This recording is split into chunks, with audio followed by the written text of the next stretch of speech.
This is going to be a film study look at Marcus Peters' 75-yard interception return for a touchdown against the Lions. Jared Goff should have known better that Marcus Peters is a guy who will intentionally leave space between himself and a receiver in certain situations, and I'll actually show you a couple of plays to illustrate the difference between what Marcus Peters does when he's in man or when it's a match or zone coverage, basically giving the quarterback a lane to think is available and then taking that away and running down the left sideline, typically for one of his 33 career interceptions. A brilliant mind, football player, a unique talent. If you ask me, I know that there's complaints from Raiders fans and about his tackling, just like there was for Ravens fans before that, and Rams and Chiefs fans prior to that. And that is a real thing, and I won't, act like it is not. But he's a unique player who has a unique approach to the game. He's a coach's son, and he's a very cerebral and smart player, and also very passionate. And I'm a big fan of what he does, even though at this point, post-ACL injury 2021, clearly a different player. Go look at the stats for yourself prior to that ACL injury in 2021 and just look at the production in terms of forced fumbles and interceptions every single year. And then that production has declined. The guy at his best was a very different type of corner to deal with, and he would do these types of things to multiple quarterbacks like he got Jared Goff on Monday Night Football. Let's get to the film. 16-7 lead for the Lions. Third quarter in total control, getting ready to reach the red zone. And Marcus Peters, like he normally is lined up as the left corner. No matter which team he's played on, that's generally been where he's located. Goff goes through at least two parts of the progression. Thinks he's got Amon-Ra St. Brown out there into the boundary, and he does not.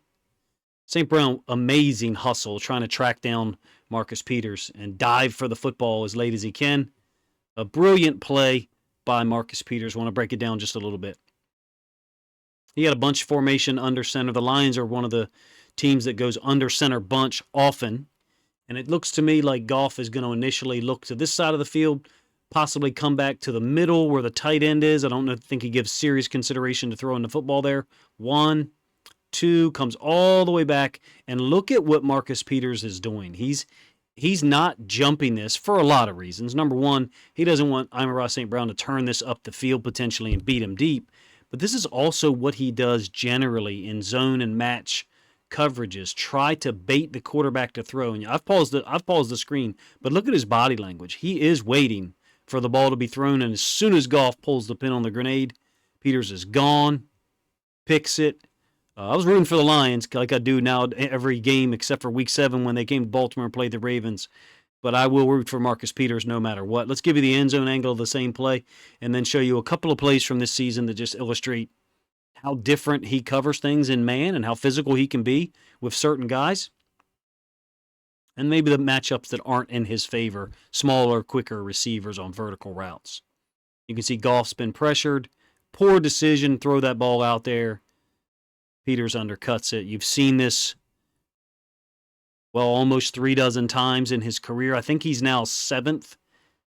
I think he's now tied for 12th overall for 7 career pick sixes in the NFL. Pretty amazing if you ask me. A couple of plays that I've actually showed in other videos about Marcus Peters. This is George Pickens, who physically overwhelms a lot of people in the NFL.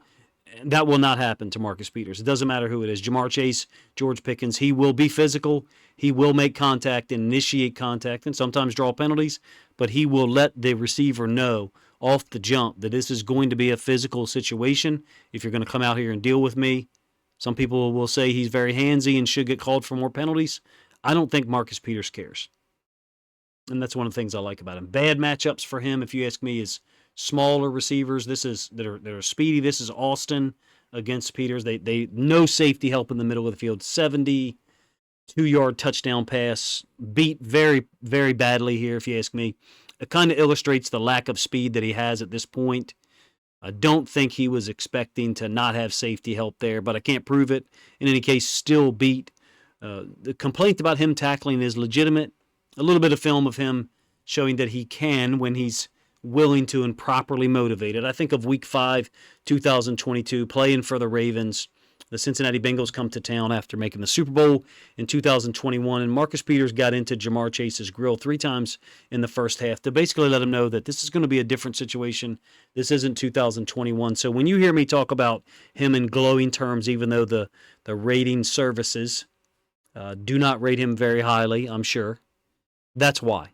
Because Marcus Peters has a cumulative effect on the game with how he plays in terms of trying to bait quarterbacks to throw the ball. This is a low cover 2 technique where he spins off, gets involved in the tackle. But he also has an impact, I think, with his tenacity and his willingness to be physical at the line of scrimmage to the point where some people think he should draw penalties on every snap. He's one of my favorite football players to watch, not because I think he's the best corner in the NFL, certainly not at this point, but because of his unique style. I'll make a combat sports comparison that may or may not work.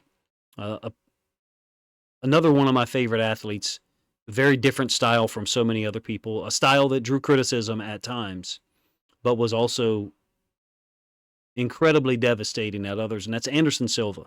Someone who had his own unique style, own way of doing things, and that's, to me, what Marcus Peters is as a corner.